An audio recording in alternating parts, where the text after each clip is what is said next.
احمد علی لاہوری رحمۃ اللہ علیہ کا واقعہ مشہور ہے کہ ایک دفعہ علامہ اقبال رحمۃ اللہ علیہ نے چند دو لوگوں کو بھیجا تھا حضرت کے پاس کسی بات پہ کوئی دستخط کروانے تھے۔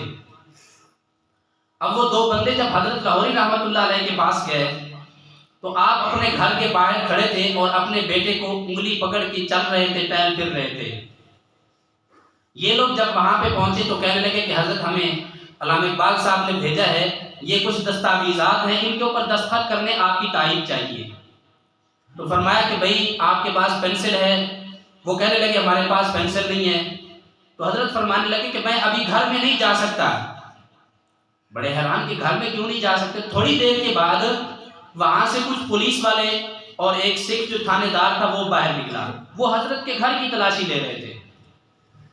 اب واقعہ مختصر، وہ سکھ آگے سے کہنے لگا کہ حضرت میں نے آپ کے پورے گھر کی تلاشی لی ہے، مجھے آپ کے گھر میں کوئی راشن، کوئی کھانے پینے کی چیز وہ تو کچھ بھی نظر نہیں، آپ کہاں سے کھاتے ہیں، کہاں سے پیتے ہیں، آپ کا گزران کیسے ہوتا ہے؟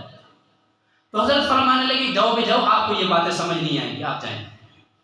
اب وہ سکھ تھا، اس کے دل میں تشویش ہو گئی کہ یہ پتہ نہیں کہاں سے کھاتے ہیں، گھر میں اور چیزیں تو ہیں، بستر وغیرہ کچھ ہو تو جائیں، لیکن کھانے پینے کا کوئی سامان نہیں تھا۔ تو بہرحال وہ سکھ، اس کے دل میں پتہ نہیں کیا عجیب محبت پیدا ہوئی، اس نے اپنی جیب سے 50 روپے، اس زمانے میں جب لوگوں کی تنخواہیں 1 روپے 2 روپے ہوتی تھی، 50 روپے نکالے اور کہنے لگے کہ حضرت آپ یہ ہدیہ میری طرف سے قبول فرما لیجئے۔ تو حضرت نے فرمایا کہ نہیں میں نے آپ سے نہیں لینا۔ اچھا بھی آپ کس سے لیتے ہیں؟ فرمایا کہ میں تو ایسے مسلمان بندے سے بھی ہدیہ قبول نہیں کرتا جو بے نمازی ہو، آپ تو پھر بھی سکھ ہیں، آپ سے میں ہدیہ نہیں لیتا۔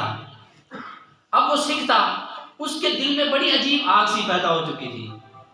کچھ دنوں کے بعد وہ پھر آیا حضرت لاہوری رحمۃ اللہ علیہ کی خدمت میں اور آ کے کہتا ہے کہ حضرت اگر میں نے آپ کو یہ ہدیہ تو دینا ہی ہے بہرحال، اب اس ہدیے کے قبول کرنے کے لیے اگر مسلمان بھی ہونا پڑے تو میں آپ کے سامنے مسلمان ہونے کے لیے بھی تیار ہوں۔